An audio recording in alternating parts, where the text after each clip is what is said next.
Good morning. Welcome to Royal Printing's Postal webinar. I think it's the second one we've done. Timing's good. We've got the changes that are being put forth by the USPS coming in November, or excuse me, July.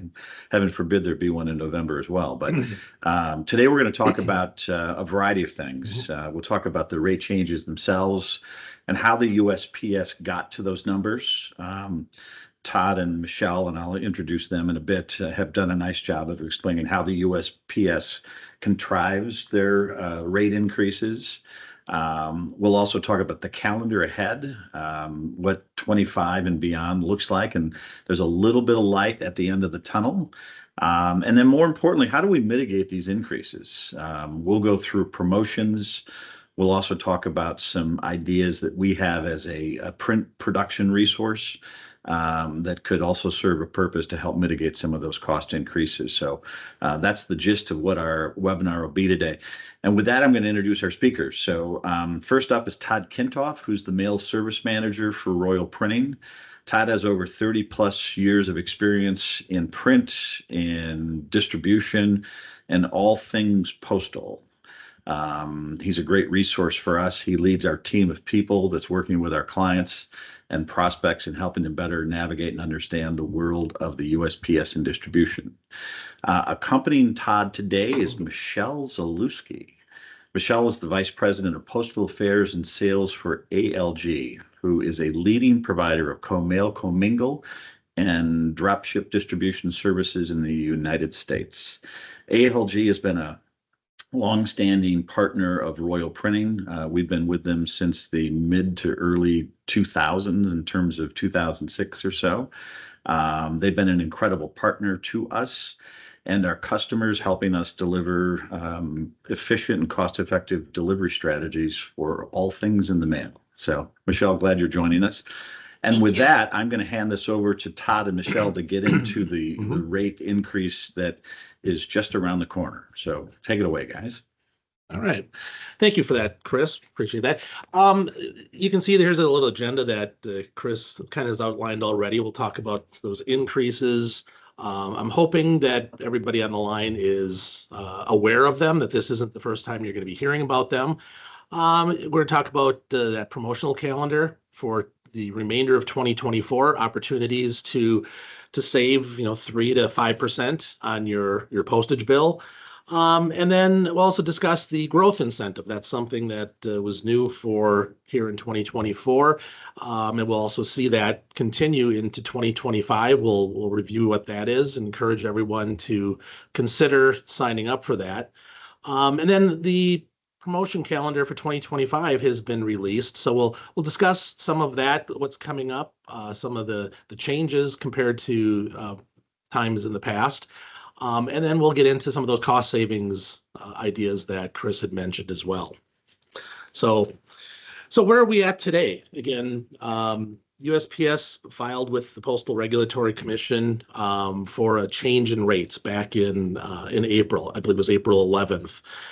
And they've been reviewed, and the proposed rates have been approved. And that took place on the 30th of May. That will go into effect on July 14th. So this chart is kind of a breakdown of what was taking place there. Most people may have heard in the past that postage rate increases were going to be tied to the consumer price index out there. And that's only partially true. There are also many other things that can be part of it. So we have been in a cycle of having twice year increases. It's been January and it's been July. That January increase has been really only for the consumer price index. Here in July, we're dealing with more. And as you can see by the chart here, those items in yellow or green are those things that are being applied just once annually. There's a density calculation, a retirement, and then this non-compensatory portion as well. So, Michelle, can you tell us a little bit more about each of those? Sure, Todd. So Yeah. as you had mentioned, typically the July rate increase is where the Postal Service can use their what's called the density adder in retirement. I'll start with the easy one, right? Retirement is what the Postal Service is regulated to pre-fund for the retiree healthcare. This was added because the Postal Service will roll off this retirement adder in 2026. They were required to do it because there was a flaw in some of the rules where the Postal Service had to overfund the retiree benefits program. And it was really unlawful because the Postal Service had to overfund more than any other agency. And they had been defaulting on all of those payments. They just didn't have the money. So this was put in place, this percentage for a few years to sort of pre-fund some of that before it rolls off. So the good news is that this percentage will roll off, but not for another 2 years. The density adder was put in. The best way to explain the density adder is the Postal Service, based on universal service obligation, has to deliver to every mailbox 6 days a week, 7 days with packages. And the number of mail pieces per address have been decreasing. So put into the law for the Postal Service was what's called a density adder. So as volume declines, it gives them more rate authority. So it's kind of a double-edged sword, right? So volume will decline based on rate increases, but yet the density adder will allow them to increase rates a little bit more. So there is some discussion within the industry to the PRC and the Board of Governors about how this density adder was factored in. It was added at a time where it made sense, but now that the Postal Service has different rate authority, it is negatively impacting how they can use it. So that's something that we're in discussions of to try and get changed. And what about And that then non-compensatory portion? What is that designed to cover?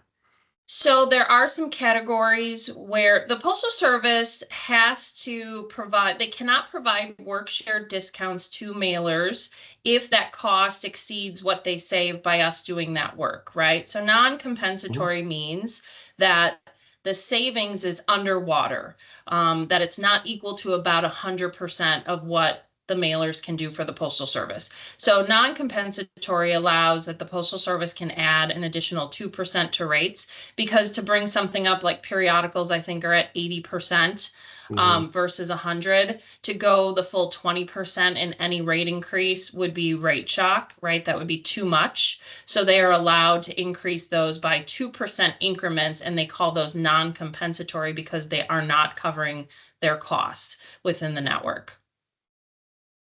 Good. Great. Thank you for that. Next slide, Sally. Thank you.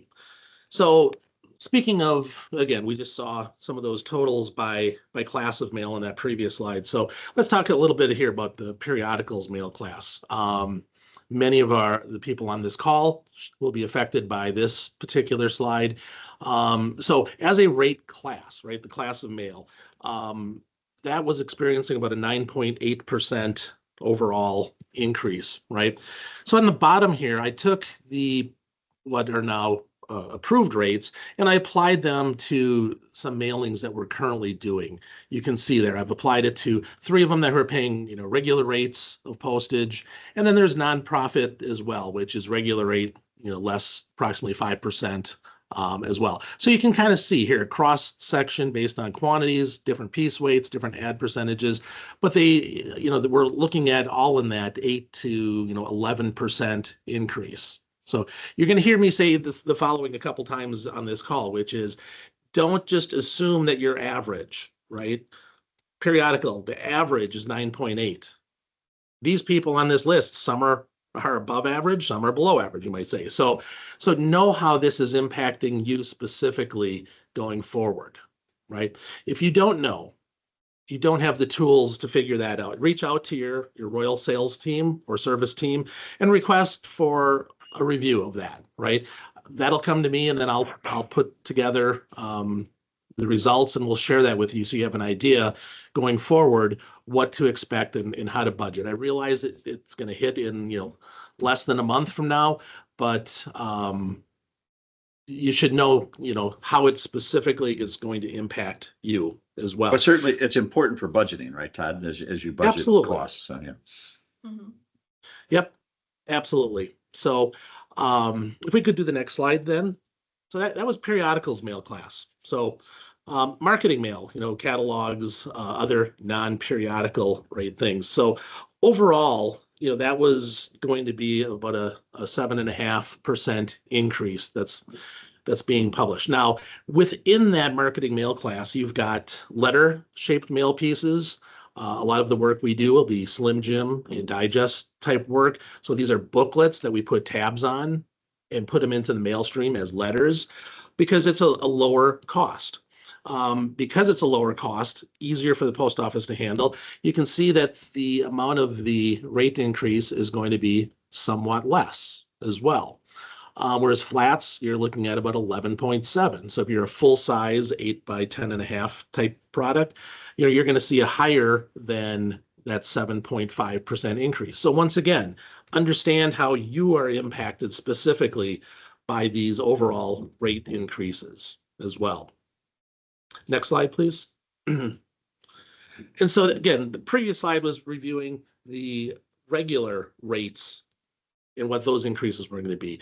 Nonprofit within marketing mail is somewhat different. And here you can see that letters, again, 3%, but flats, much higher than that 7.5% number you may read, or even the 11% number that we showed for regular rate flats. So again, just be careful with what your increase is going to be. If we could look at the next slide then.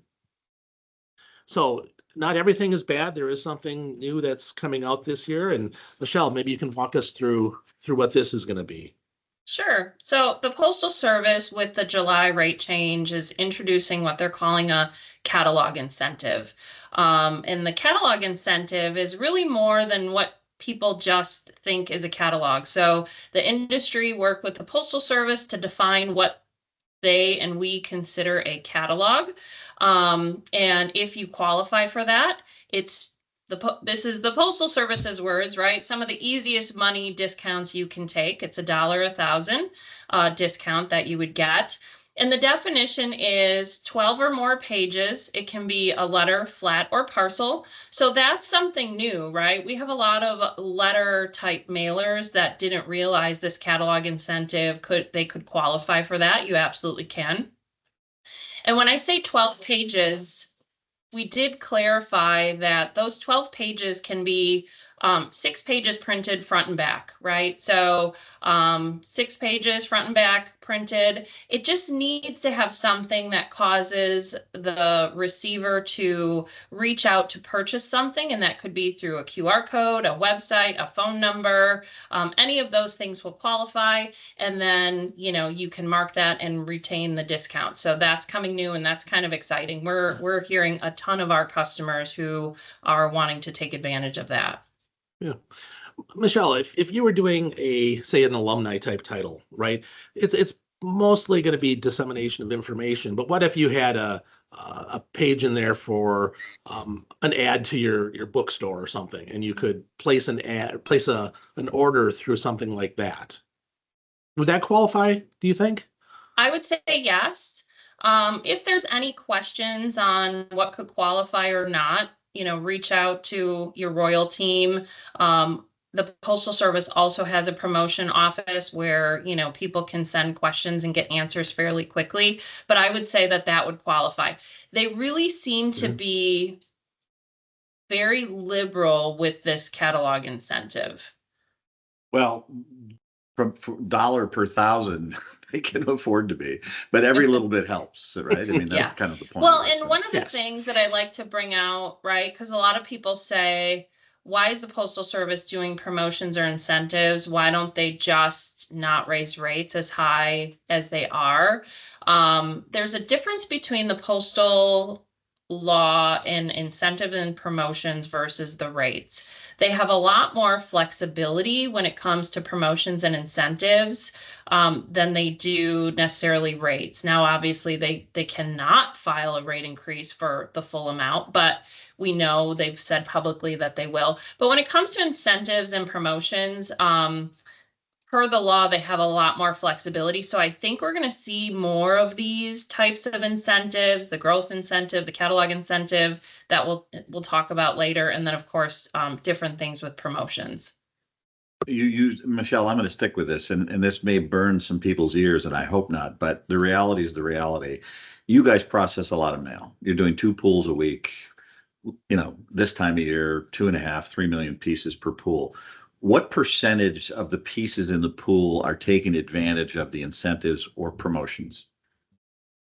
Surprisingly, it's not as much as we think there should be. I would say maybe 40% of our customers are taking advantage of incentives and promotions. And I really think it's just about education. A lot of customers don't realize. I was just talking with someone who said, well, we're not a catalog. We don't mail as a flat. Not understanding that this catalog incentive can be for letters. Lots of people can qualify, or even the tactile promotion or emerging technology. There's a lot of promotions that, customers don't have to do anything additional and could really get for 3, 4, and 5% discounts off of postage. Yeah, we're not scolding anyone, but if there's a message that we want to leave with people from this webinar today, it's lean on us, take advantage of these things, right? And as you said, education, communication. I see a question just popped up. What qualifies for new? Good question. I think what that means is it's a new incentive. So even if you're a pre-existing catalog, Michelle, correct me if I'm wrong, this still applies to you as well, right? Correct. This is a brand new incentive. So it's new because it's something the Postal Service has never done before. So they're really trying to drive, this new incentive. They're also trying to obtain information. Postal Service really wants to know what in the mail mix is deemed a catalog by this new definition. So they're really going to be pulling that data as well. And there may be some other targeting or different promotions coming down the path once they can really see what in the mailbox is truly deemed a catalog. So, we take advantage of any and all these things, and we'll help figure that out between Royle and ALG, right? Yep.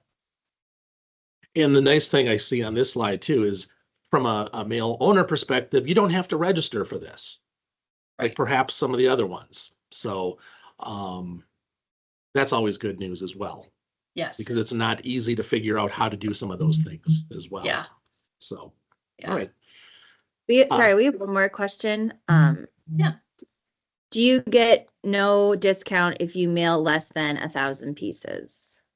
You do get the discount. It's calculated, it would be less than $1, right? So if you mail 800 pieces, it would be, 80 cents. So it's just calculated at $1, 1,000 as far as the additional discount. But yes, even if you mail 300 pieces, you would still qualify for the discount.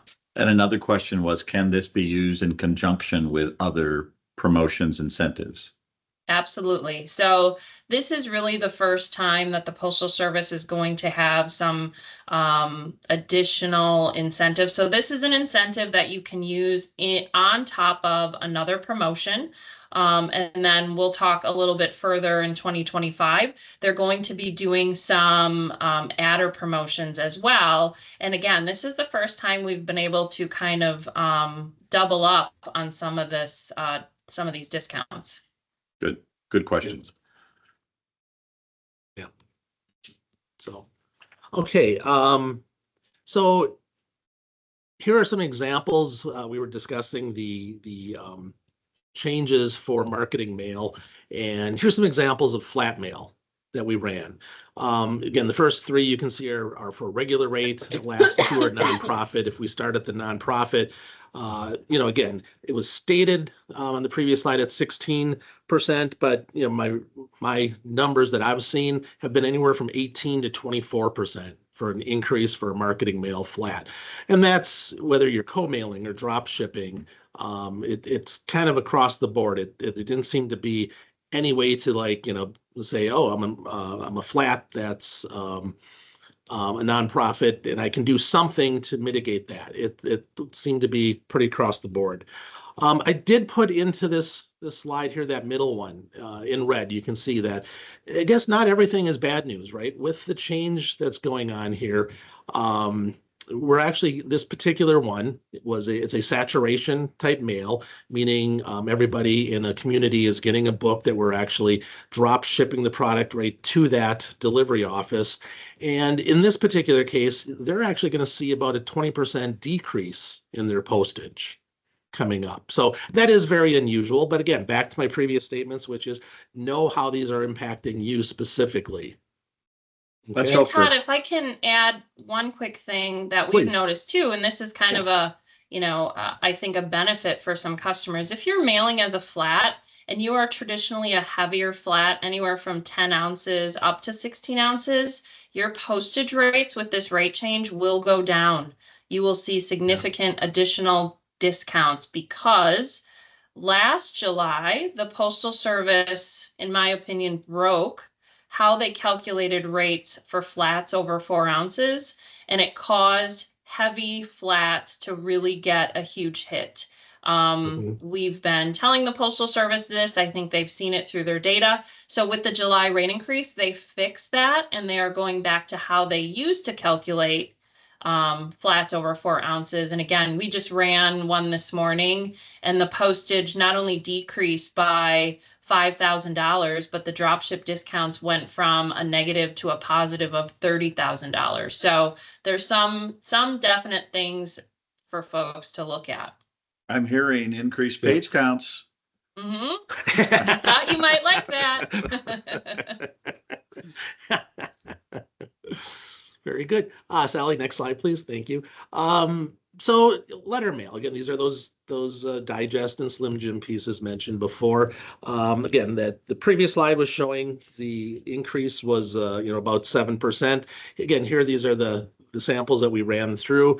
All of these are going through the commingle process, which is basically a co-service for letter size pieces to get it to the best sortation possible, including with drop ship. And we're still looking at, again, right around that 7% increase number as well. But again, if you're a letter mailer, please understand how it's going to impact you specifically as well. And remember, we've seen a shift. People who have full-size books, and because of cost increases, they're still dealing with a bit of a hangover from the supply chain issues. They've gone to some smaller formats to stay in front of their clients more frequently. Now, the good news is that's about 30% less than a flat postal cost to begin with, right, Todd?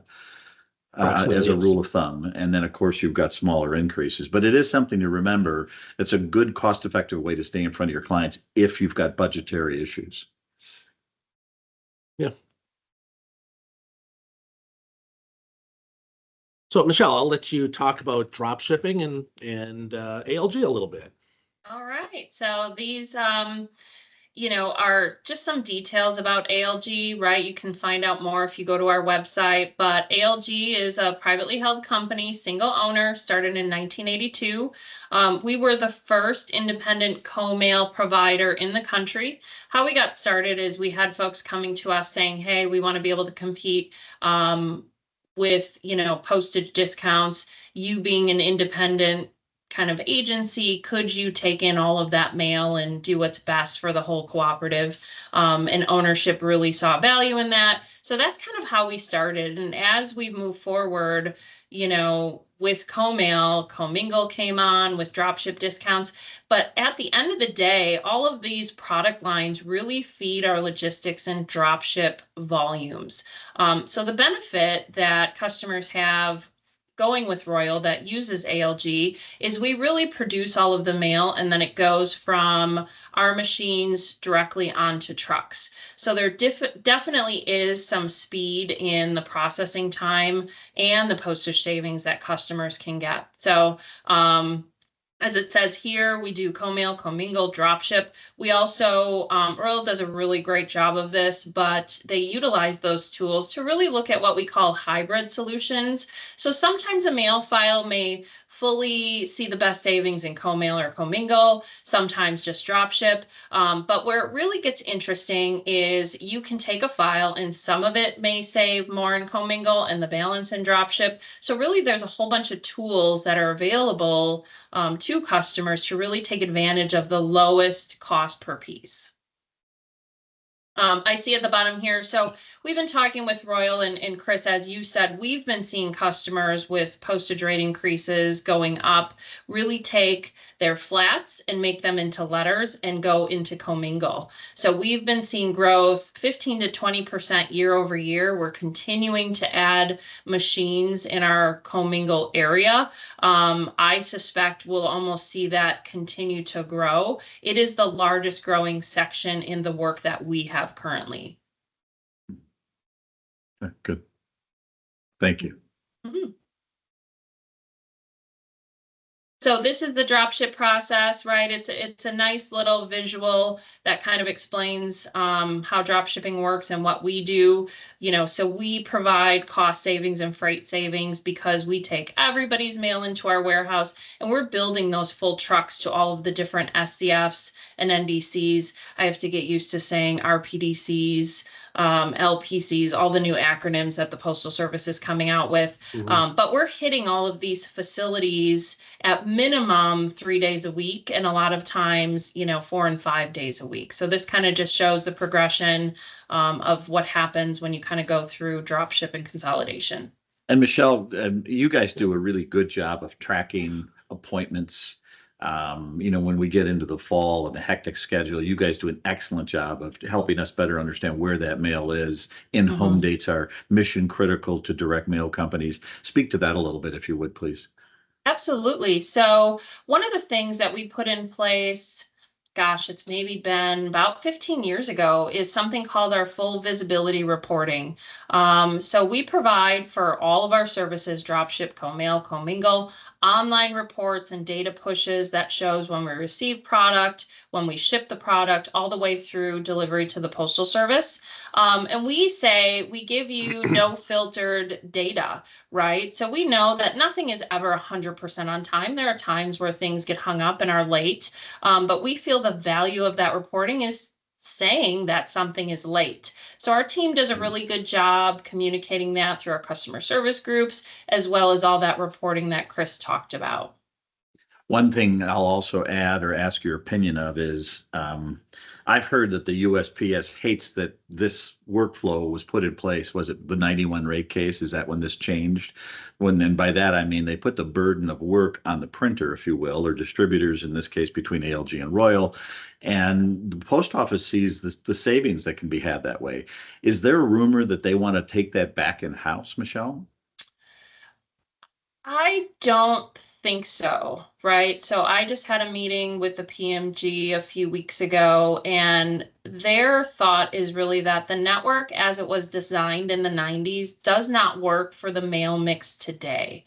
There was a slide that was brought up, and I can send it to, I'll go back after this and send it to you, and you guys can send it out to this group. There are so many different facilities that process different product, and things kind of go all over the place, right? There's not one streamlined facility that kind of takes things and deals with letters, flats, and packages. So the Delivering for America plan really was put forth to try and take the network, look at it, and how can it be designed for the mail mix today? What makes sense? You don't need 5 facilities within a 20-mile radius. Can you take it and make it 1 or 2? So that's kind of really the issue. And then the PMG has come out saying that the mail that they move in between their facilities, right? So if you hit an NDC, that mail then has to move to different SCFs within the network. What they were doing is each facility was operating on its own. They weren't holding trucks to fill the trucks. They were kind of going willy-nilly, and that's a lot of cost. So that's really what they're trying to fix. I don't think, whether some in the Postal Service believe it or not, they're really not set up and able to manage the type of work that Royle does, that we do, as far as, driving pieces to the lowest cost and then delivering them further downstream. if we ever tried to go back up to the NDC, and we're about 93% SCF is what we deliver to, I think the Postal Service would have a real struggle. So, to answer your question, I think they're trying to fix their own network, and in place, they just are kind of moving things around. Yeah, good. I appreciate that. We have another question regarding delivery as we head into the political mailing season in the catalog and co-mail world. Should we expect any changes in terms of in-home performance? If so, what is the time frame for this? I'm muted. Rachel. So, I don't suspect changes in-home performance per se, right? We've been tracking piece level data on mailings, and things are really flowing very well. Where we see hiccups are, I think everybody is aware of Atlanta. It's been in the news. It's the new RPDC. The Postal Service has been called to task on that based on transitioning that facility. I'm an optimist that they've learned, right, some of the problems for that as they roll out some other RPDCs. So those are really the only ones that I would really pay attention to as we go into fall. Could there be some additional delivery hiccups? But as far as the rest of the country, those have been moving fine. I suspect they will continue to move well in the fall, because let's be honest, right? Overall mail volume isn't as high as it was last year, the year before, and the year before. So the Postal Service, we're seeing in many cases, is delivering mail fairly quickly in most of the country. And a lot of that stuff too is automated letter mail, isn't it, Michelle? Yeah. Yep. We did, we just pulled a study. So for those that commingle, we are 95% in home by day 10 from our commingle pool date. I mean, that's pretty awesome. Yeah. Good. All right, Todd, drop ship discounts. Okay.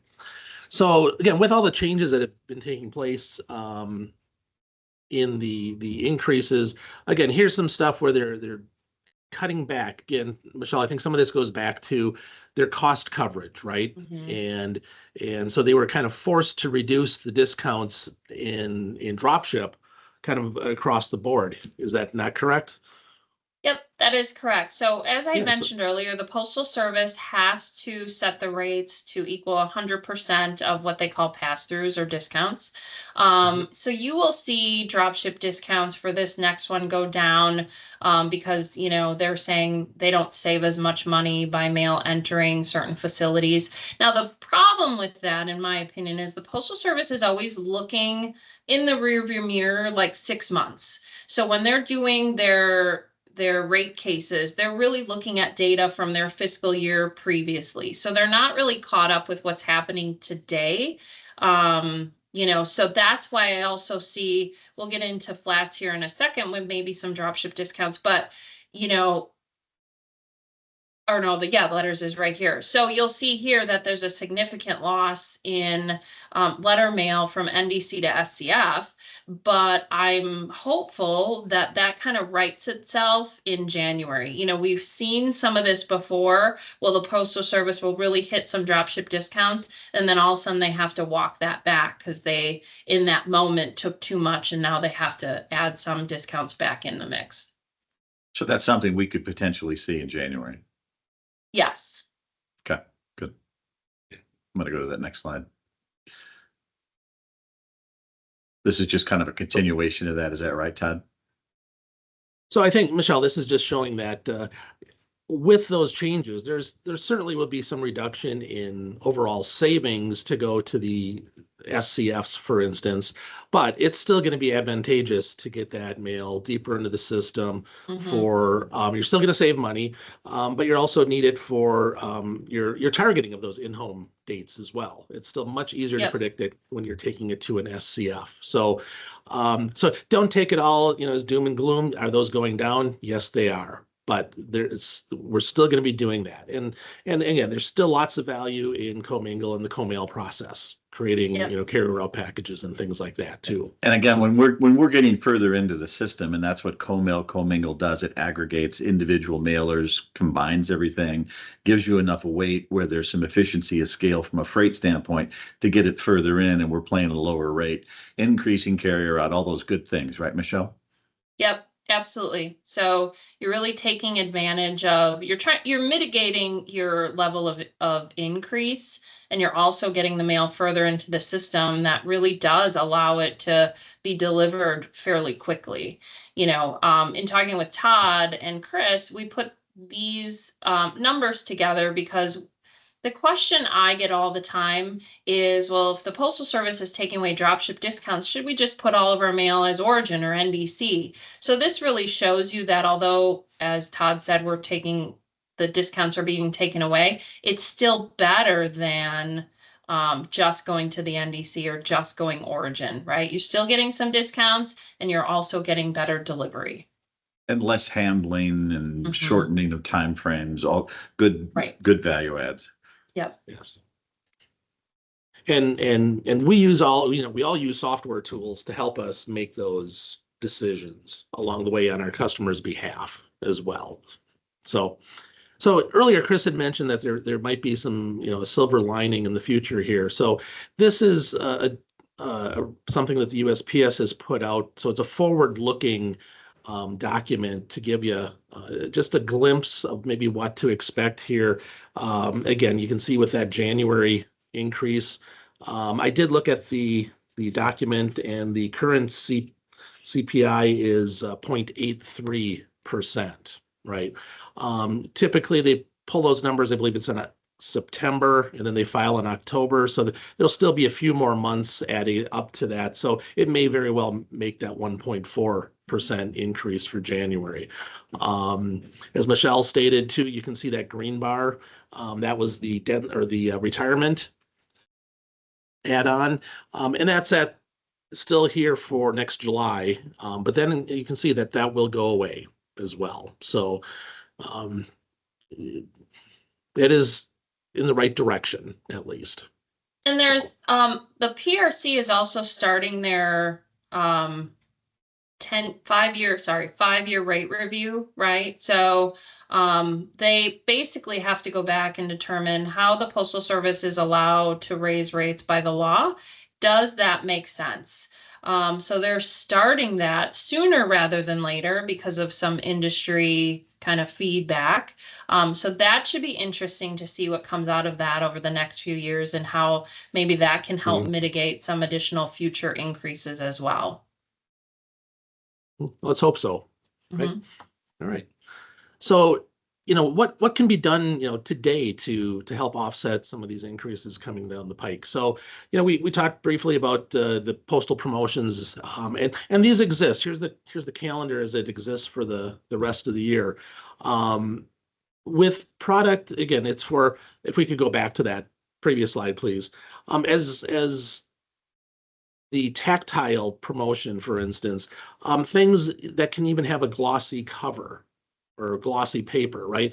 We've submitted on our customers' behalves matte paper, silk paper, certainly gloss paper. I think practically every marketing mail piece that we've done since February 1st, whether it be co-mail, commingle, or mailed here at the plant, we've been able to take that tactile, that additional 5% discount for people as well. So that's been big. Again, that's going to run out on July 31st. So there's other things that are available if you're a marketing mailer.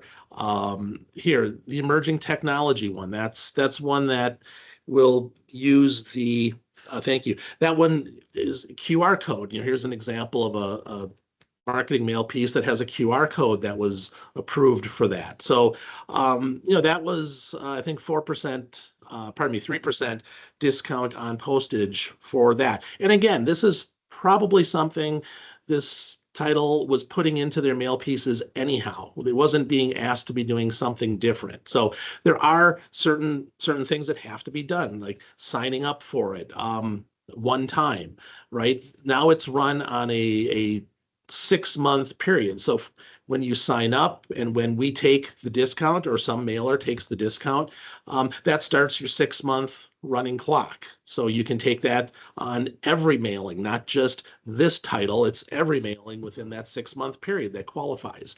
So that's something to consider and certainly take advantage of.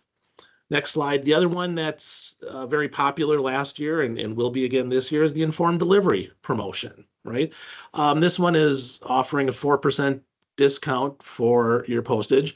And again, we have a document that can help walk you through how to sign up and submit this on your own, or you can work with us. And we need a few things from you, like these images that are there on the right.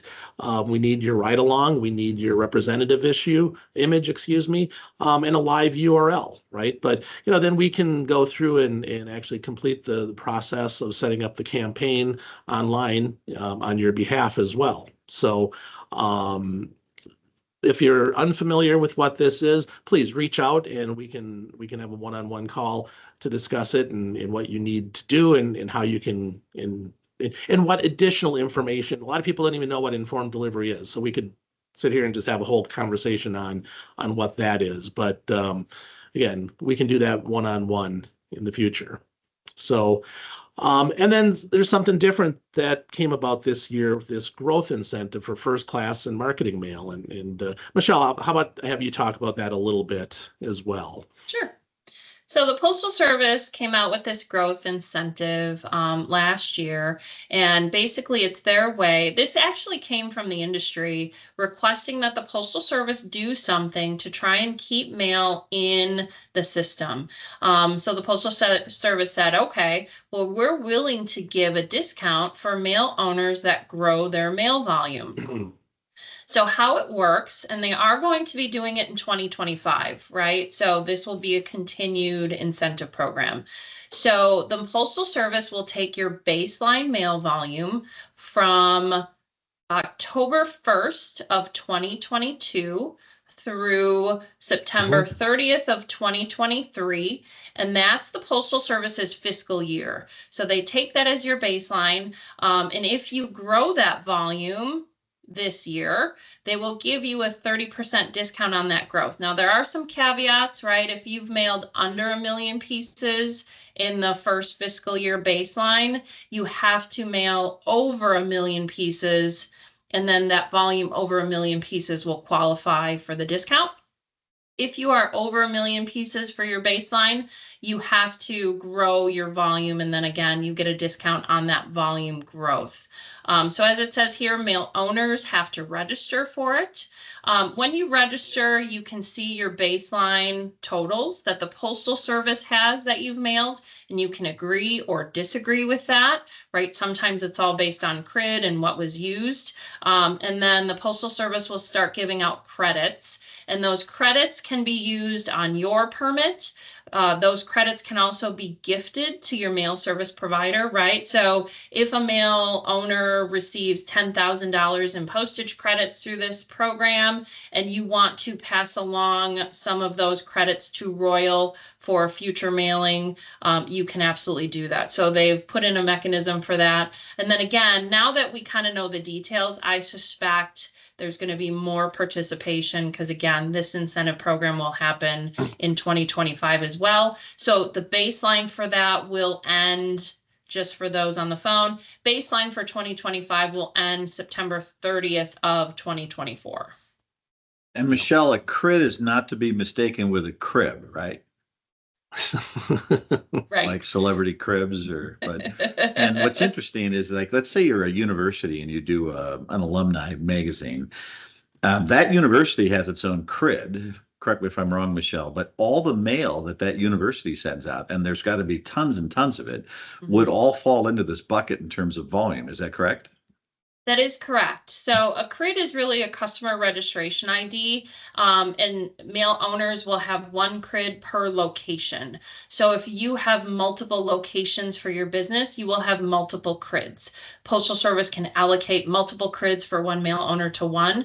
But what this does, and even if you don't think you could qualify for this program, I highly recommend you register for it and see your volume. What we've found is that mail owners are realizing that they're not using the right CRID, maybe for the Postal Service to track their volume. So it also helps to kind of right size to make sure the CRID that is being used is the correct CRID. So there are some alternative benefits to kind of registering for this program. And there's a couple familiar faces I see on the screen who do well over 1 million pieces. It's really, really important that we help you get engaged with this. Yep. Absolutely. All right, thank you. So 2025, again, what you see on the screen here, these have been approved for next year. Royal Printing, we will conduct another webinar probably in the fall time period to go a little bit more in depth into each of these as the guidebooks are put out by the post office, and we all digest what you need to do to qualify for each of these. But the takeaway from, if we go back to that previous slide first, so you can see the dates for each of these and the percentages, but these top 5 that are listed there, right? These are going to be the base ones, right? And it was mentioned now a couple times, add-ons. So on the bottom, informed delivery, which is a standalone promotion today, is changing in 2025. So my understanding is it's going to be available all year long, not just for like the last 5 months of the year. So that's a bonus. But you have to do one of these other promotions to add on that informed delivery. So if you were doing an integrated technology at 3%, you can do the informed delivery. So you can stack it and get 4%. And now there's also this other one for sustainability that deals with the type of paper that you're printed on and things like that. So that could be an additional percent. So, if you were doing a 3 plus a 1 plus a 1, you could be back up to a 5% promotion with this stacking as well. So it's certainly something to watch and consider. It's something you want to take advantage of in 2025. And we have a question, can the promotions be stacked, which you just answered? So only the promotion can be stacked with an add-on promotion, correct? Correct. You cannot take the integrated technology and the tactile at the same time, for instance. No. Yep. So next slide. So this is just another representation of that same information then. And so again, these add-ons and this constant contact is a brand new one. And Michelle, I'm trying to get my hands around how they're going to define what the constant contact is going to be. Do you have some insight that you could share on that one? Yeah. So the promotions team, really was trying to come up with something that would allow mail owners to send multiple pieces to the same address. And by multiple pieces, by this, you cannot take the same piece. Like if you print a piece and you want to mail that exact same piece to Chris 3 times, that doesn't qualify for the continuous contact. But what would is if you change some of the design, and a good example is, you sell apparel, and this one you're targeting shoes, or maybe summer apparel or spring apparel or winter apparel. Those types of things are part of the continuous contact. If you can show the Postal Service that as a mail owner, you're really reaching out with different scenarios to an address, it sounds like they will approve it. Again, but if there's any questions, the promotion office can take a look at pieces and they can give you some guidance. So let's say if you're an alumni magazine, Michelle, and there's a different editorial content with each, say you're mailing 4 times a year, it's a different offering. Would that apply? Yes. So it's not just direct mail or catalog, it's also publishing, if you will. Yep. Really important to remember that. Yeah. So it's good to see that the post office is thinking outside the box a little bit, coming up with different ways to promote this. So in 2025, one of I mentioned earlier that we're being quite successful with the gloss paper and different paper substrates to get the tactile discount. Unfortunately, what we're hearing is that's no longer going to be available in 2025. So we'll take advantage of it as long as we can, though. So just be aware. Next slide, please. And there might be sorry. something too, right? So although the Postal Service is taking away gloss stock as part of the tactile, there's other stock,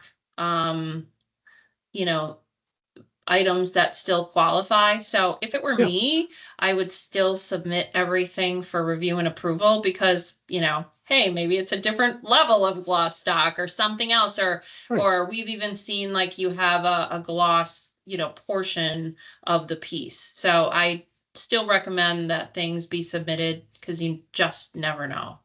Yeah.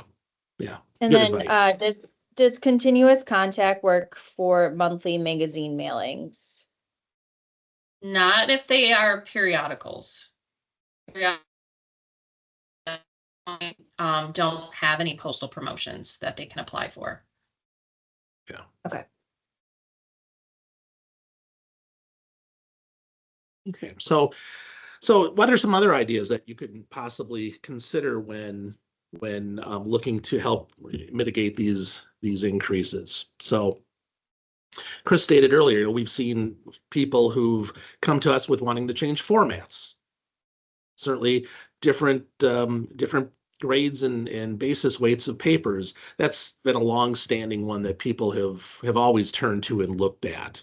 Certainly taking advantage of these USPS promotions is an easy one to go after, right? I hate to say, but what about cutting circulation instead of reducing the page count, right? Be more targeted with the message and who you're going to. And again, certainly look to us. We try to look at every title that we do and stay on top of making sure we're providing the best options. Michelle talked about the hybrid type mailings. That might be something, we certainly look to where we can find that stuff, but sometimes we have to be pushed to look deeper into it. So don't be afraid to ask your sales and service team to see if we can do something like that on your behalf as well. I think testing is important too. I mean, I think that yes. There's certain brands that the consumer of that brand likes a look and feel of a piece, and whether it's the basis weight, the type of paper, the trim size. We have various publications we do that like a 9-inch product. They feel and it helps them stand out in the mailbox. So again, everything's not always smaller or fewer. Sometimes that brand or what your brand is tied to a size or a paper, but there's ways that we can help you test that as well. And that work in concert with your Royle sales rep to help us figure that out for you. Yeah.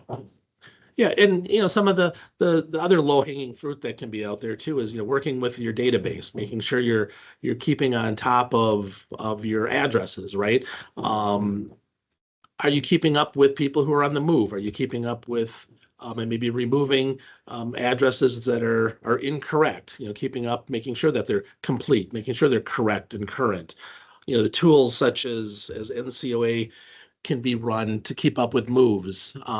Post mailing, you can keep up through the electronic methods through address change service, keeping in touch with whether it be full service or even traditional ACS. Some of those are free, some of them have a small cost, but again, you update and correct your address once as you're using it multiple times throughout the year. The things you just need to stay in touch with and keep doing. Next slide, please. And then again, how else can we help? As we've said too, reach out, ask for your sales and service people. Is there something you need to hear from us on? What's the impact of these rates going to be on you? If you have some of these changes in trim sizes or just any change, how would that impact this postage spend? We can look at that and give you that feedback so you understand all of these moving components as well. So I think we've been entertaining a lot of questions along the way, but now's the time to put it out there if anybody has any additional questions. And again, if I can underscore anything, it's, use these promotions and incentives. That's job one from the post office. It's easy. We will help you do it. And I'm flabbergasted that more people aren't doing it. And I'll take that as a personal responsibility on our part. We have to take that horse, take you guys to the water, if you will. We've got to get you to use that stuff. And Michelle, between the two of us, there's nothing in that realm that we can't figure out. Is that fair? That is very fair, and I completely agree. And it's free, it's money, it's ways that we can offset these postal increases. Some of the other things are a little outside of that, but we'll help you figure out any and all the above. So please, please, please lean on us to help you do that. So I appreciate everyone being a part of this today. If you have additional questions, you're welcome to stay on. Otherwise, circle back with myself, Todd, or Michelle, or your Royle sales rep or CSR, customer service representative, and we'll be happy to help you. But thank you for participating today.